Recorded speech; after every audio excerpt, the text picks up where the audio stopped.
Hello everybody, welcome back to my channel English Basics. So today we will be discussing the first chapter from class 9th NCERT English book, The Fun They Had.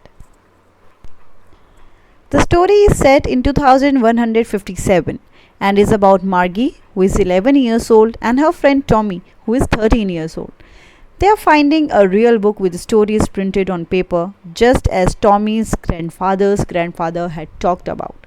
सो ये story जो है 2157 की है, मतलब future की है, तो अभी 2021 है और ये स्टोरी हमें 2157 के बारे में बता रही है. ये स्टोरी मार्गी और टॉमी के बारे में है, जो कि एक रियल बुक, एक प्रिंटेड रियल बुक्स ढूंढ रहे हैं, जैसे कि हमारे पास होती हैं. रियल बुक्स ढूंढ रहे हैं जिसमें पिक्चर्स और स्टोरीज प्रिंटेड होती हैं, जो कि टॉमी के ग्रैंडफादर ने बताई थी.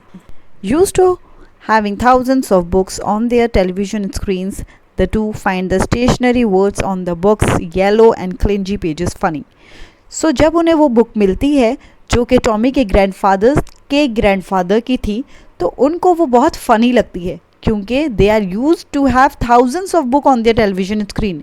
उनके टेलीविज़न स्क्रीन पे उनके पास थाउजेंड्स ऑफ बुक्स रहती हैं, लेकिन उन्होंने जब वो बुक देखी जिसके पेजेस जो हैं वो येलो कलर के टर्न हो चुके थे, तो उनको बहुत अजीब सा लगा और बहुत फ़नी भी लगा कि ये किस तरह की बुक है जिसके अंदर प्रिंट भी है और जिसके अंदर पिक्चर्स हैं, जिसको लोग एक बार पढ़ के उसके बाद फेंक देते हैं या किसी को दे देते हैं.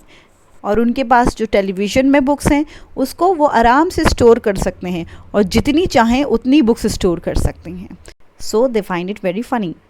Margie is surprised to find that the book is about a school from centuries ago where a human teacher teaches the same thing to a group of students.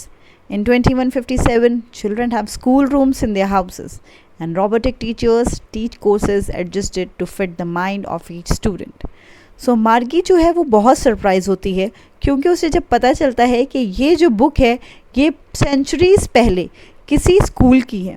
इसके अंदर स्कूल के बारे में लिखा हुआ है, जिसमें उन्हें पता लगता है कि उस टाइम पे सेंचुरीज़ अगो जब बहुत पुराना ज़माना था, तो उस टाइम पे ह्यूमन टीचर्स जो हैं वो पढ़ाया करते थे एक ही ग्रुप ऑफ स्टूडेंट्स को एक ही जैसी चीज़ें. क्योंकि ये स्टोरी 2157 की है, तो ऑब्वियसली मार्गी जो है वो कौन सी सेंचुरी की बात सोच रही है, जिसमें अभी हम रह रहे हैं प्रेजेंटली, जहाँ पे जैसे आपके स्कूल्स हैं, आप स्कूल्स जाते हैं, आपको एक क्लास में ग्रुप ऑफ स्टूडेंट्स होते हैं, यहाँ पे बैठे होते हैं, और आपको ह्यूमन टीचर जो है वो पढ़ाता है आपकी बुक्स से. कौन सी बुक्स से? प्रिंटेड बुक्स में, जिसमें आपको पिक्चर्स होती हैं और जो आपके लेटर्स हैं वो प्रिंटेड होते हैं.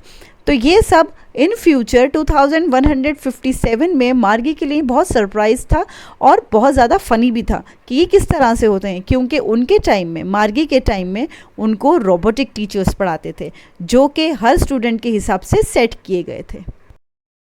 एंड 2157 में उनकी कोई क्लासरूम से स्कूल्स नहीं हुआ करते थे, लेकिन उनके स्कूल रूम्स हुआ करते थे जो कि उनके अपने ही घरों में थे. तो जब भी उनका स्टडीज़ का टाइम होता था तो वो अपने स्कूल रूम में जाते थे, जहाँ उनको रोबोटिक टीचर्स जो है वो ट्रेन किया करते थे, वो पढ़ाया करते थे. कोई ह्यूमन टीचर नहीं हुआ करते थे, और हर रोबोटिक टीचर को एक डिज़ाइन किया गया था हर स्टूडेंट के हिसाब से, हर स्टूडेंट के इंटेलिजेंस के हिसाब से. तो सबके अलग अलग डिफरेंट एक सिंगल रोबोटिक टीचर 2157 में थे. और मार्गी बहुत ज़्यादा सरप्राइज़ होती है और उसे फ़नी भी लगता है कि पुराने ज़माने में एक ही टीचर एक ही टॉपिक जो है बहुत सारे बच्चों को एक ही साथ पढ़ाया करती थी. Margie hates her teacher, her school room, and most of all having to submit homework and the test papers. When her mechanical teacher developed a minor problem, she even hoped it would be taken away altogether. So what happen, मार्गी को अपना जो teacher था, जो robotic teacher था, वो बहुत बुरा लगता था. She hates him. और अपने स्कूल रूम था उसको वो भी बहुत बुरा लगता था. Even she hate the most, सबसे ज़्यादा उसे क्या बुरा लगता था? अपना होमवर्क सबमिट करना और अपने टेस्ट पेपर सबमिट करना.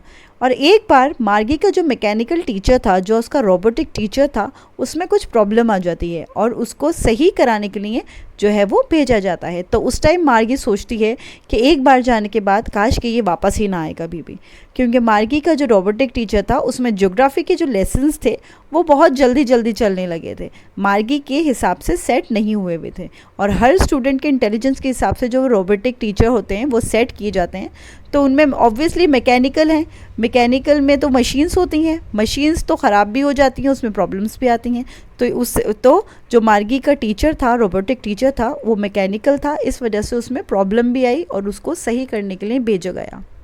बट मार्गी विश्ड कि वो वापस ही ना आए कभी भी, और उसको ना टेस्ट देना पड़े, ना होमवर्क सबमिट करना पड़े, और ना ही अपने रोबोटिक टीचर से पढ़ना पड़े। You may note down these notes. As she is asked by her mother to go to the schoolroom for her next lesson, she thinks about how much fun the kids in school must have had, enjoying the school day together and learning the same things so that they could help each other with homework. So, जब मार्गी की जो mother थी, जब वो उनको बोलती थी कि आप स्कूल रूम में जाइए, आपका पढ़ाई का टाइम हो गया, जैसे आपकी क्लासेस होती हैं, आपके पीरियड्स होते हैं, आपका फर्स्ट पीरियड हुआ, आपका किसी और का कोई और टीचर आती है, इसी तरह से आपके पीरियड्स चेंज होते हैं सब्जेक्ट वाइज। इसी तरह से मार्गी जो थी, उसके जो टाइम था वो फिक्स था कि कौन से टाइम पे उसका जो रोबोटिक टीचर है वो पढ़ाना शुरू कर देगा। तो टाइम जब होता है तो उसकी मदर बोलती हैं कि चलो आप अपने स्कूल रूम में जाओ and you have your new next class for your new lesson. तो मार्गी उस टाइम सोचती है कि वो कितना अच्छा टाइम था जिस टाइम पे सारे बच्चे एक साथ स्कूल जाया करते थे, उन्हें कितना मज़ा आता होगा एक साथ, कि एक साथ ही बैठ के वो एक ही जैसे चीज़ें जो हैं उनको सीखा करते थे। और अपना जो स्कूल टाइम था उनका जो पूरा दिन हुआ करता था, जो वो स्कूल में गुजारते थे, वो एक साथ मज़े करते थे सारे के सारे।